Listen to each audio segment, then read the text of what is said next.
déjà, c'est quoi l'objet de cette visite à l'UNICASTI? De quoi allez-vous parler et dans quel objectif? Je suis très content parce que vous m'avez donné cette opportunité. Les responsables de l'UNICASTI ont pour but de faire la promotion des sciences au Cameroun, en Afrique centrale. Alors, avec ça, ils m'ont invité pour que je vienne pour parler aux jeunes et leur dire l'importance des mathématiques. Parce qu'ils croient qu'il est temps pour l'Afrique de dire aux jeunes que le continent ne peut pas se développer seulement avec des choses comme le sport. Et puis, les pays développés utilisent la science pour le développement de leur pays. Donc, on pourra discuter par rapport aux mathématiques et l'application des mathématiques et comment on peut donc utiliser ces mathématiques et les appliquer pour résoudre les problèmes ici au Cameroun. Par ailleurs, professeur, vous venez de mettre sur pied une organisation, on va dire savante, qui regroupe les grosses têtes de la mathématique, des mathématiques en Afrique. C'est quoi?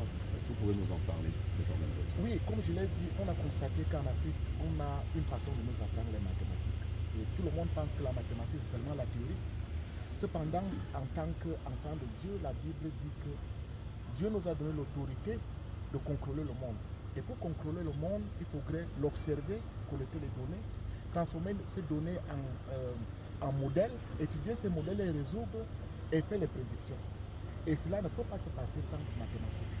Alors, ce que nous avons fait, c'est qu'on a constaté qu'on avait seulement les enseignements en mathématiques, puis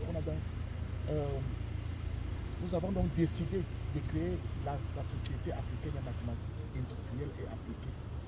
Dire aux jeunes comment les mathématiques sont utiles pour le développement de chaque pays. Alors, nous avons les pays de l'Afrique. Chaque pays aura un président. On a déjà couvert plus de 40 pays. Et on a les présidents de la région et le président du centre, c'est le professeur Mbele qui est juste derrière moi. C'est lui qui va coordonner le centre. Et on l'a choisi, pas parce qu'il est juste camerounais, c'est parce qu'il a aussi contribué en mathématiques. Et il est l'une des personnes au Cameroun qui porte dans son cœur de faire la promotion des sciences. C'est pour cela que nous l'avons choisi pour représenter l'Afrique centrale. Donc, nous avons aussi 6 commissions pour notre association. Il y a une commission qui sera chargée des jeunes pour dire les jeunes et les mathématiques.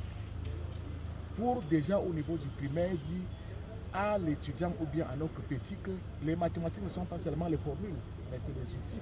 Ce sont les outils qu'on nous a donnés pour comprendre le monde. Alors nous avons la commission des femmes parce qu'on a constaté que dans beaucoup de pays, pas seulement en Afrique, les femmes sont marginalisées. Et moi je me suis dit, si nous existons, c'est parce que la femme est là. Alors si les mathématiques veulent avoir vraiment de la forme en Afrique, il faudrait que la femme soit là. Donc nous avons aussi une commission pour l'industrie. On voudrait avoir quelqu'un qui va être comme un pont entre les mathématiques et les industries.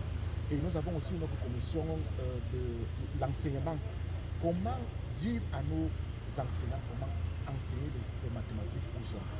Parce que normalement, la façon qu'on nous enseigne, c'est seulement x carré plus y, c'est telle chose. Mais on ne dit pas où est-ce que cela peut être appliqué. On ne parle de la dérivée. On ne dit pas aux jeunes que la dérivée, c'est un outil qu'on utilise pour comprendre la vitesse. La dérivée seconde, c'est l'accélération.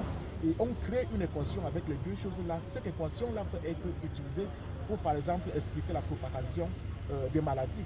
Donc, on a d'autres commissions que je ne peux pas tout détailler ici, mais c'est ça le but. Et on va partir partout en Afrique. Pendant que je suis vivant, pendant que Dieu me donne encore la vie, je vais partir partout en Afrique pour être sûr que le jeune africain sache que c'est la science qui change le continent. Merci beaucoup.